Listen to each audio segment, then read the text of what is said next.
Gak bisa dipungkiri lagi, semua orang pasti pernah ngadepin masalah di hidupnya. Masalah ini bisa datang dari banyak sisi nih. Mungkin lo ngerasa banyak banget tuntutan sekolah yang gak bisa lo kejar. Atau mungkin hubungan lo dengan keluarga atau orang-orang terdekat lo itu lagi memburuk. Semua masalah ini pastinya akan berdampak ke keadaan lo sehari-hari. Lo merasa tertekan, serasa dikejar-kejar sama kewajiban, atau ya in general perasaan gak enak aja. Singkatnya, lo stres. Stres itu kan bahasa Inggris. Kalau kita terjemahin ke bahasa Indonesia, sebetulnya arti stres adalah tekanan. Nah, kalau di ilmu psikologi, stres sendiri sebetulnya didefinisikan sebagai persepsi dan respons kita terhadap tekanan yang terjadi kepada diri kita. Misalnya nih, ketika lo mau melaksanakan ujian akhir semester, ternyata lo ngerasa deg-degan atau malah lo ngerasa excited. Responsnya, lo akhirnya belajar. Nah, persepsi dan respons lo terhadap UAS itu adalah perasaan stres yang lo rasain. Stres bisa jadi hal yang negatif buat diri lo. Apalagi ketika lo merasa sangat tertekan sampai lo gak bisa mikir jernih atau mendorong lo melakukan hal-hal buruk.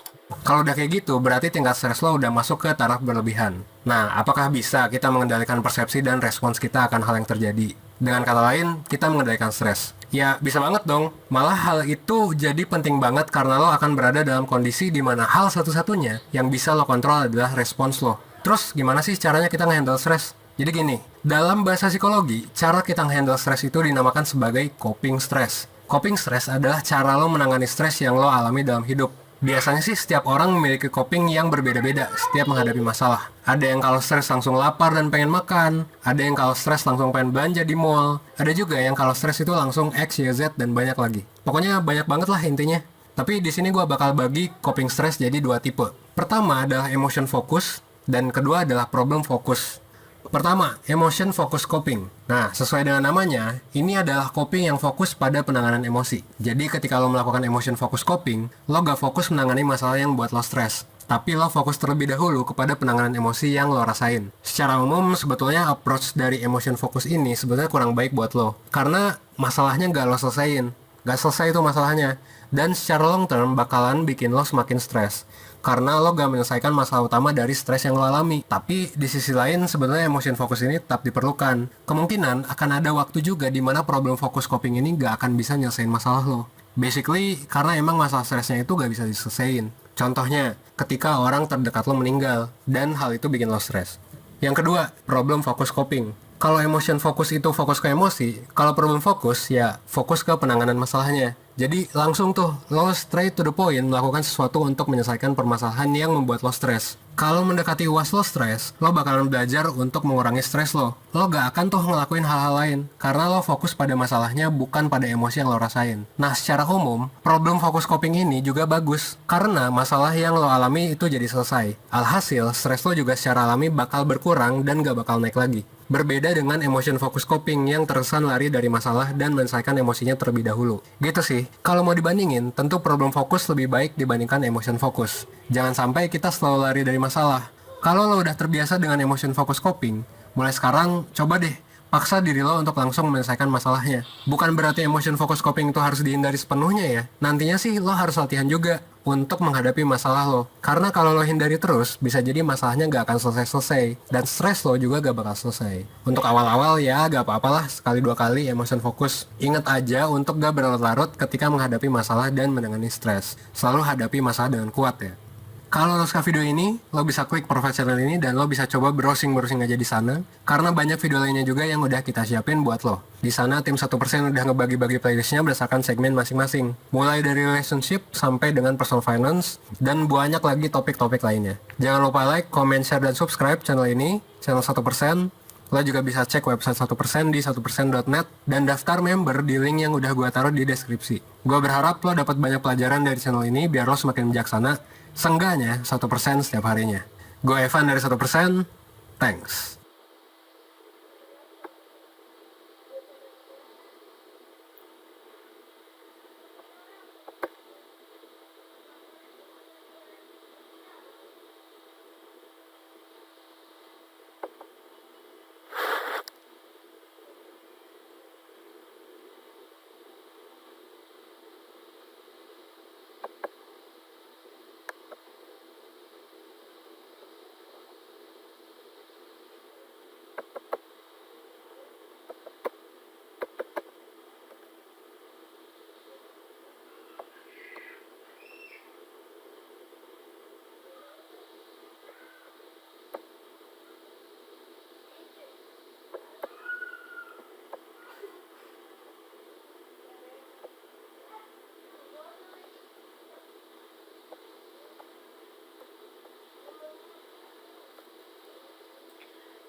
Nah, Assalamualaikum warahmatullahi wabarakatuh.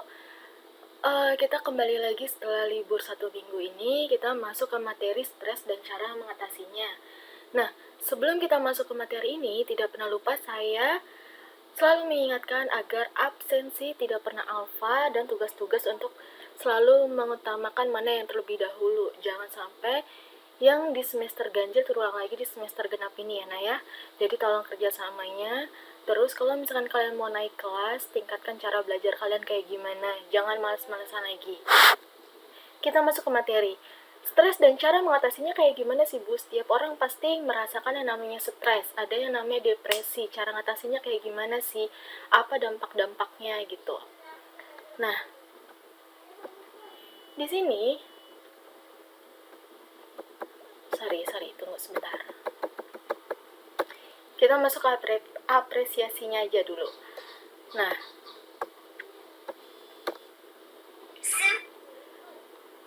di sini tidak ada seorang pun yang bisa menghindari diri dari stres, namun stres bisa dikelola sehingga justru mendatangkan nilai positif bagi seseorang. Stres tidak boleh dihilangkan sama sekali karena dia membantu kelangsungan hidup dan memberikan dinamika hidup. Pastikan setiap hari ada yang namanya masalah kecil ataupun masalah besar yang kalian hadapi. Terus dibutuhkan sebuah kecakapan dalam menghadapi tantangan dengan cara mengendalikan tanggapan kalian, respon kalian terhadap sesuatu. Terus terhadap masalah kalian gimana? Terus secara profesionalnya dengan demikian manusia bisa memperbaiki kualitas hidupnya, kemampuan mengelola ini masalah datang, terus dapat melalui sebuah prosesnya kayak apa gitu. Next, tadi udah nonton videonya, kalian udah nangkep kan videonya kayak gimana, terus ada emoticon stres kayak apa gitu. Kita masuk ke slide selanjutnya. Nah, pengertian menurut menurut bahasa besar bahasa Indonesia ada pengertian stres. Yang pertama itu ada gangguan dan kekacauan mental dan emosional. Gangguan ini kayak misalkan depresi, terus jiwanya keganggu, emosinya terguncang gitu. Nah, 2. Tekanan. Secara psikologi, stres didefinisikan sebagai suatu respon penyesuaian seseorang terhadap situasi yang dipersepsikan menantang atau mengancam kesejahteraan orang yang bersangkutan gitu. Jadi stres merupakan suatu respon fisiologi. Stres itu respon dari dalam diri kita, dalam diri hati kita gitu. Ataupun perilaku terhadap stressor. Hal yang dipandang sebagai penyebab atau kencaman, gangguan keseimbangan baik internal maupun eksternal. Nah, dalam pengertian ini bisa kita penjelas bahwa stres bersifat subjektif, sesuatu persepsi orang yang memandangkan dengan perkataan lain apa yang mencekam bagi seseorang belum tentu dipersepsikan mengancam bagi orang lain gitu. Nah, pengertiannya kayak jabatan ialah sekumpulan pekerjaan yang berisi tugas-tugas yang sama atau berhubungan dengan satu dengan yang lainnya, dan pelaksanaan meminta kecakapan, pengetahuan, keterampilan, dan kemampuan yang juga sama meskipun tersebar di berbagai tempat.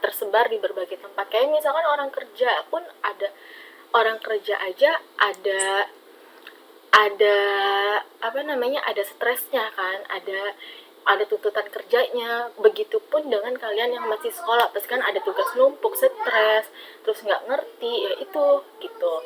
Bahkan setiap hari tuh pasti kalian akan merasakan yang namanya stres walaupun dengan tingkat yang masih standar, masih di bawah rata-rata dan masih bisa kalian kendalikan gitu. Nah, di sini ada karir. Karir adalah rangkaian sikap yang berperilaku yang berkaitan dengan pengalaman dan aktivitas kerja selama rentang waktu kehidupan seseorang, dan rangkaian aktivitas kerja yang perlu berkelanjutan. Nah, di sini saya mendefinisikan stres itu ada 3 macam ya, ada lingkungan, fisiologis, atau pikiran kita. Nah, faktor-faktor penyebab dan dampak stres itu pertama dari lingkungan. Lingkungannya kayak gimana sih? Terus kehidupan di keluarganya kayak gimana? Terus lingkungannya baik nggak untuk tumbuh kembang atau yang lain sebagainya gitu. Lingkungan kehidupan memberi berbagai tuntutan penyesuaian diri. Terus fisiologis perubahan kondisi tubuh. Kayak misalkan anak-anak terus berubah jadi remaja awal, terus remaja akhir, dewasa awal, dewasa akhir, kan butuh yang namanya penyesuaian terhadap setiap perubahan kondisi gitu. Nah, pikiran menginterpretasi dan menerjemahkan pengalaman perubahan dan menentukan kapan menekan tombol panik gitu. Ada situasi di mana kita tertekan, ada kondisi di mana kita akan panik gitu. Kayak misalkan kita menghadapi ujian, terus kalian belum belajar, kalian panik gitu kan. Aduh, nggak bisa nih, takut nih, atau berhadapan langsung sama guru gitu. Next, di sini ada gejala-gejala stres yang dialami remaja. Kayak misalkan kalian nih remaja awal, diantaranya tuh di sini saya tulis ada beberapa ya, jadi tolong disimak. Yang pertama itu kehilangan minat dan kegembiraan pada hampir semua aktivitas, dan hal ini hampir terjadi setiap hari. Nah, kayak misalkan galau sesaat atau kesepian gitu kan. Nah, berat badan mengalami penurunan padahal tidak sedang melakukan diet. Kayak aduh, gara-gara tugas sekolah gitu yang belum kita pahami, kita jadi nggak nafsu makan karena kepikiran terus gara-gara dipanggil sama guru gitu. Makanya kalian harus posisikan mana nih yang lebih dahulu yang harus kalian kerjakan gitu. Terus 3, mengalami insomnia, kesulitan tidur. Pada hipersomnia, suka tidur atau lebih banyak tidur hampir setiap hari. Nah, insomnia itu juga tidak bagus untuk kalian nih remaja, karena kan ada beberapa yang harus perkembangan remajanya kayak gimana gitu kan. Nah, yang keempat, mengalami penurunan minat dan melakukan aktivitas yang terjadi hampir setiap hari dan kehilangan energi hampir setiap hari. Males-malesan lah, kerjaannya rebahan aja gitu. Nah, gejala-gejala stres yang dialami remaja, ini kelanjutannya. Yang keenam, merasa dirinya tidak berharga atau merasa bersalah dan berlebihan. Terus yang ketujuh, kehilangan kemampuan untuk berpikir dan berkonsentrasi. Munculnya perasaan sedih hampir setiap hari, munculnya pikiran-pikiran tentang kematian, ide bunuh diri yang berulang, terus tanpa rencana atau adanya usaha gitu. Jadi ini orang-orang yang putus asa gitu. Jadi udahlah, daripada gue begini-gini, mendingan gue bunuh diri aja atau minum obat aja lah yang banyak gitu. Padahal di balik kesulitan pasti ada masalah, di balik masalah pasti ada jalan keluarnya gitu. Asal kalian mau bersabar. Nah, dampak stres tuh kayak gimana sih? Di sini dampak stres itu ada dampak fisiologis. Secara umum, orang yang mengalami stres mengalami sejumlah gangguan fisik. Kayak misalkan kalian kebanyakan pikiran nih, otomatis kan kalian nggak nafsu makan, terusnya daya tahan tubuh kalian lemah karena nggak makan gitu kan, terus jadi sakit, demam gitu. Terus 2, dampak psikologis, ini berdampak ke psikisnya kita, mentalnya kita, emosinya kita gitu. Ketelatian emosi, terjadi depresionalisasi, tercapaian pribadi yang bersangkutan menurun, sehingga berakibat pula menurunnya rasa kompeten dan rasa sukses gitu. Nah, terus yang ketiga, dampak perilaku. Dampak perilaku kayak misalkan perilaku kita tuh jadi nggak seimbang sama fisik kita gitu, kayak perilakunya nggak bisa dikontrol gitu. Nah, cara menangani stres di sini ada lapis pertama, yaitu piramid prevention, dengan cara merubah cara kita melakukan sesuatu untuk keperluan. Nah, kita memiliki skill yang relevan, misalnya skill mengatur waktu, skill menyalurkan, skill mengindelisasikan, terus mengorganisasikan, menata gitu. Jadi diperbaiki lagi nih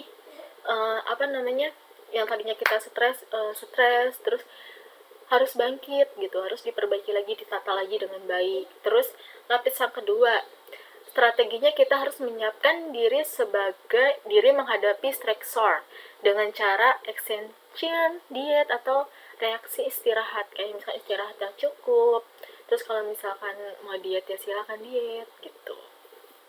Terus lapisan ketiga ada tertiary prevention.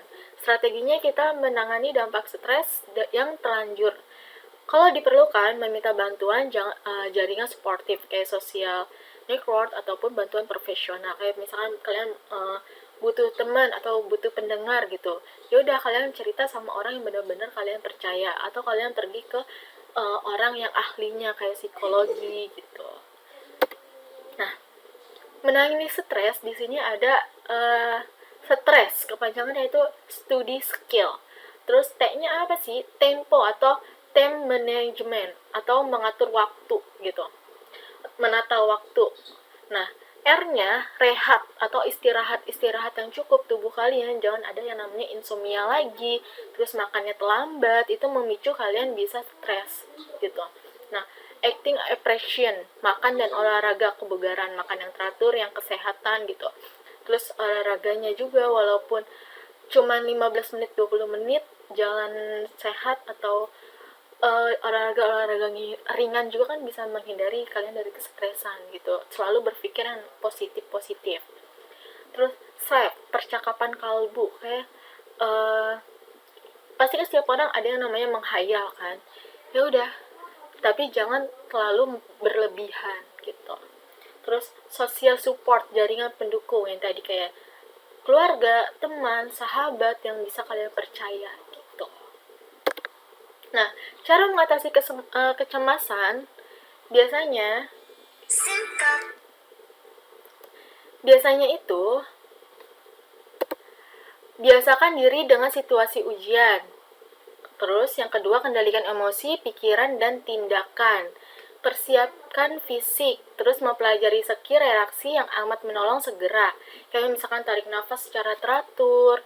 Terus metode ini merupakan teknik yang paling sederhana yang bisa menolong kita menenangkan respons fisiologi faal yang ditimbulkan oleh perasaan kita gitu. Terus teknik relaksi lainnya sebagai progresif atau relaxation.